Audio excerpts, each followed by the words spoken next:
O governo federal deve apresentar ainda nesta semana um conjunto de documentos para a construção da Aliança Global contra a Fome e a Pobreza. No total, serão 4 documentos elaborados durante as reuniões técnicas do G20. O pré-lançamento dessa aliança marca a segunda fase da presidência brasileira no grupo. O Brasil recebe a cúpula do G20 no Rio de Janeiro em novembro. As reuniões ministeriais começaram hoje para a elaboração dos documentos, enquanto o pré-lançamento da aliança está previsto para quarta-feira. O evento deve contar com a presença de Lula e da primeira-ministra de Bangladesh, Sheikh Hasina. O combate à fome e à pobreza é um dos temas centrais da presidência brasileira no G20. Ainda falando sobre o combate à insegurança alimentar, o apresentador Rafael Algarte entrevistou Jorge Meza, que é o atual representante da Organização das Nações Unidas para Alimentação e Agricultura no Brasil. Mesa, o marco estratégico que foi divulgado pela FAO, ele vai trazendo questões que são muito importantes, como a produção do alimento, a sua distribuição e como isso pode ajudar as famílias que necessitam tanto de algo que é básico, que é a alimentação. Quando nós olhamos para os países que compõem a América Latina e que seguem esse marco, quão adequados eles estão nesse momento com um único objetivo que foi divulgado pela agência? No, o marco estratégico, basicamente, da FAO é nossa oferta de cooperação técnica para os países. Ele é aprovado pelos países membros e define as áreas de intervenção da nossa organização. Efectivamente, o marco estratégico diz que a FAO deve cooperar nos temas de produção, que é muito importante, mas muitas vezes se considerou que a produção era a única medida que devia ser tomada para acabar com a fome, mas agora sabemos que não é a única medida e que temos que combinar um conjunto de medidas adicionais, como a preocupação com a nutrição, preocupação com o meio ambiente, mas também com os temas relacionados a uma vida melhor, tanto nos meios urbanos como meios rurales. Tudo isso fazem parte do marco estratégico da FAO e dos temas nos quais a FAO vai cooperando. Ahora bem, não existe uma receita única para todos os países, pelo tanto, nós temos que compor uma assistência técnica específica país por país. E aí é onde entramos com esse diálogo e discussão com os países para ir definindo os planos, programas de trabalho especificamente. O que sim sabemos é o seguinte, que a segurança alimentar e nutricional, então, precisa a produção de alimentos, mas que estes alimentos estejam disponíveis ao longo do tempo, a disponibilidade ao longo do tempo, também que a população tenha acesso físico e econômico aos alimentos e, finalmente, que os alimentos sejam utilizados adequadamente de uma perspectiva nutricional. Esses são os elementos da segurança alimentar e nutricional que devem estar presentes nas políticas públicas de todos os países. Quando nós olhamos para o relatório de Estado para a Segurança Alimentar e também Nutrição, que foi publicado pela FAO em 2023, nós temos números que são muito alarmantes e uma piora do cenário. São aproximadamente 70 milhões num quadro de insegurança alimentar, mais de 20 milhões no quadro que é de segurança alimentar grave, que é o pior, pelo menos dentro desses quadros que nós temos aqui. Quando nós olhamos, claro que respeitando a perspectiva de cada país, como você analisa a posição do Brasil dentro de todo esse mapa da fome e que nossos países vizinhos também enfrentam? Olha, aqui é importante considerar que, mesmo sendo uma percentagem reduzida de pessoas em situação de subalimentação, é uma situação crítica que devemos prestar toda a atenção possível, não? O valor ótimo de inseguridade alimentar de fome é 0%. Não podemos ter 1, 2, 3% e estar satisfeitos com o esforço feito. Tem que ser 0% e continuar esse esforço a 0%. Mas, comparativamente, no Brasil, a prevalência da subalimentação que nós temos medido justamente no relatório que você falou é de 4,7%. É decir, pessoas que estão em uma situação de subalimentação porque estão passando fome. 4,7%. No mundo, esse valor é de 9,2%. Casi 10% no mundo e em América Latina 6,7%. Então, podemos dizer que Brasil está em uma melhor situação, mas ainda tem muito caminho por diante comparativamente com a região. E temos que também diferenciar o que é fome com o que é inseguridade alimentar. A inseguridade alimentária no Brasil chega a 32,8% da população, é decir, 32,8% da população estão em essa situação em que não sabem se vão ter suficientes alimentos, eles estão reduzindo a quantidade e a qualidade dos alimentos e, inclusive, estão deixando de comer um ou mais dias. Na região de América Latina e Caribe, esse valor é de 39%, mas no contexto mundial é de ao redor de 30%. É decir, Brasil, em termos gerais, a inseguridade alimentar está num contexto médio da média global. O grave é que é um valor alto, 32% de inseguridade alimentar e nutricional, grave e moderada, quer dizer que temos que fazer muito trabalho para dar a essas pessoas a segurança. E tem um dado que queria comentar contigo também, que é o acesso a uma dieta saudável, porque as pessoas podem estar se alimentando, mas segurança alimentar quer dizer alimentando-se bem. E aqui temos um problema que o custo das dietas na América Latina e o Caribe são altas. O custo de uma dieta saudável é alta. Então, por isso, no contexto da América Latina e Caribe, ao redor de 22% da população não tem acesso a uma dieta alimentária saudável. A nível mundial, a cifra é muito mais grave, 42%, e no Brasil é ao redor de 20%. Então, temos que corrigir, reduzir a prevalência da sua alimentação, que é fome, que agora é 4,7%, tem que ser zero. Insegurança alimentar no Brasil é 32%, temos que reduzir adicionalmente, e também o acesso a dietas mais saudáveis tem que ser melhorar os ingressos ou reduzir os custos das dietas mais saudáveis. Jorge, você falou já em entrevistas que o papel da FAO aqui no Brasil nesse momento não é só de prestar assistência, mas verificar os planos e os projetos que foram aplicados para a nossa população, que infelizmente sofre com essa alternância de política pública para poder combater esse mal. O quão pode ser ruim e maléfico para o nosso povo não ter uma política permanente de Estado para justamente debater esse tema?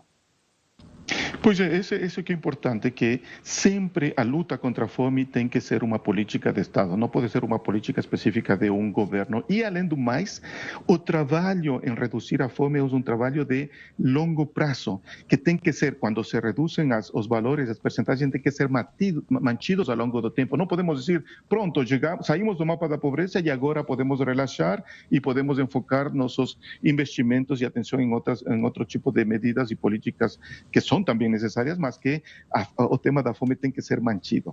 E aí são duas coisas importantíssimas, como você sabe. Uma coisa de ação imediata, apoiar as pessoas que estão em situação de subalimentação de fome, e outras o trabalho mais estrutural, mais buscando resolver problemas muito maiores na sociedade, que tem relação ao que te falei: produção, disponibilidade, acesso e uso nutricionalmente apropriado dos alimentos. Então, eu acho que no Brasil teve um esforço muito importante em redução da fome, que lastimosamente nos últimos tempos, tanto por el COVID, pero também pela mudança das orientações políticas, tem se incrementado novamente o valor, e agora se está retomando para fazer um esforço para reduzir. E aí eu acho que é aquilo que se aprendeu. Muito importante a articulação de políticas públicas. Não uma só política não soluciona o problema. É um conjunto amplo de políticas públicas que tem que ser articuladas, porque se vocês veem, em alguns países temos várias políticas públicas, mas o reto está na articulação das políticas públicas. Das políticas públicas se combinarem de actuar especificamente sobre grupos da população que estão em situação de pobreza. E outro aspecto que a gente, de alguma maneira, aprendeu é que temos que vincular temáticas que não tinham sido vinculadas no contexto do esforço por reduzir a fome, por exemplo, o tema do câmbio climático. E as populações em situação de vulnerabilidade e de fome têm que ser parte da solução e também beneficiar-se dos esforços que tem que ver com a redução das mudanças climáticas, da mitigação e da adaptação ao câmbio climático, que está muito relacionado com o tema da fome. Um conjunto de políticas públicas de vários sectores articuladas. Eu queria ouvir o senhor justamente sobre a agricultura familiar. O governo brasileiro aposta nessa possibilidade para mudar os números quando nós olhamos para a fome no nosso país. O Brasil já contou com programas no início do governo Lula, anteriormente, e hoje, mais uma vez, trabalha dentro dessa possibilidade. Eu queria ouvir do senhor o quão a agricultura familiar e esse processo é importante para combater a fome no Brasil. Sim, olha, a agricultura familiar é muito importantíssimo para nós. Nós estamos celebrando o desenho Desenho Mundial da Agricultura Familiar, não? Pela importância que se deu ao tema do agricultor familiar. E isso supuso, primeiro, uma transformação do conceito do que é o pequeno agricultor para o agricultor familiar. Quando a gente trabalhava sobre a perspectiva do pequeno agricultor, a gente pegava o agricultor e colocava dentro de um processo produtivo como um dos fatores da produção e pensava que otorgar para ele insumos produtivos, maquinária, tecnologia ia ajudar a produzir alimentos e com ele ia sair da pobreza.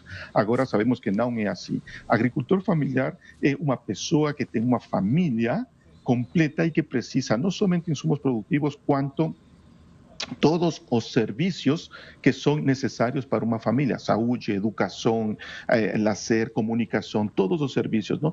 E um desses elementos importantes é os insumos para a produção como um apoio. Agora bem, também nos tem demonstrado a prática de que se nós damos ao agricultor familiar esses insumos, a tecnologia, essas facilidades para a produção, enquanto ele não tenha um mercado garantizado que compre os produtos, ele não volta na atividade ou volta à atividade, mas de uma maneira desmoralizada. Ele tem que ter um espaço para poder vender seus alimentos. Então, um programa de compra de alimentos da agricultura familiar como um mecanismo e um incentivo para que o pequeno agricultor familiar, que os agricultores familiares tenham incentivo de continuar na atividade é importantíssimo.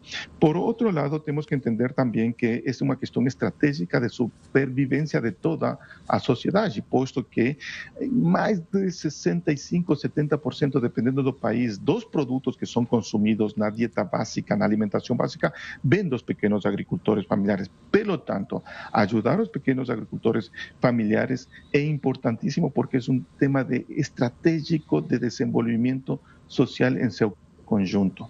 E aí a importância e o foco que devemos pôr na agricultura familiar. E efetivamente o governo do Brasil está retomando esse esforço de ajudar a agricultura familiar e, además, tem muitas lições aprendidas do Brasil que são utilizadas no mundo para apoiar o desenvolvimento da agricultura familiar, não? Que é nosso interesse, não somente trazer cooperação em certos âmbitos para o Brasil, mas pegar as experiências e conhecimentos do Brasil e levar para outras partes do mundo.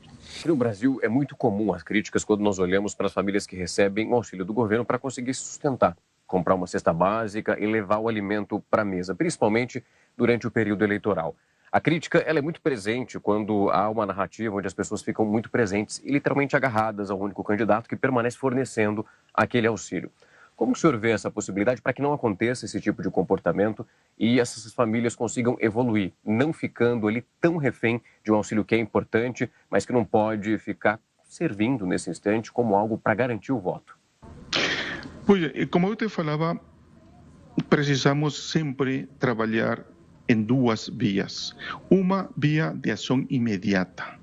As populações vulneráveis que estão em situação de fome, não podemos dizer que esperem até uma situação em que tenhamos uma melhora, uma melhora estrutural maior em respeito ao combate à fome e que as coisas tenham se melhorado estruturalmente para que elas sejam atendidas e saiam da fome. Temos que ter uma ação imediata neles e ajudar transferindo recursos, alimentos e qualquer tipo de programa que é importante para que ele tenha acesso, porque lembremos que a alimentação adequada é um direito fundamental da população, incontestável. Não podemos contestar esse direito, já está consagrado, direito a uma alimentação adequada e incontestável. E para isso, eventualmente, em situações urgentes, temos que ter nós uma resposta imediata. E isso implica transferência de renda, isso implica transferência de alimentos, isso implica investimento do Estado. E acompanhar isso, logicamente, com políticas estruturais de geração de emprego, empregabilidade para a população, formação, oportunidades laborais, geração de mercados para produtos específicos e uma série de outros elementos mais importantes também estruturais para tirar essa pessoa definitivamente da zona de risco e da zona na qual se encontra em fome. E neste domingo, às 9h30 da noite, você assiste ao especial Diálogos sobre a Fome, um programa que reúne especialistas no assunto para discutir as estratégias de combate à fome no Brasil.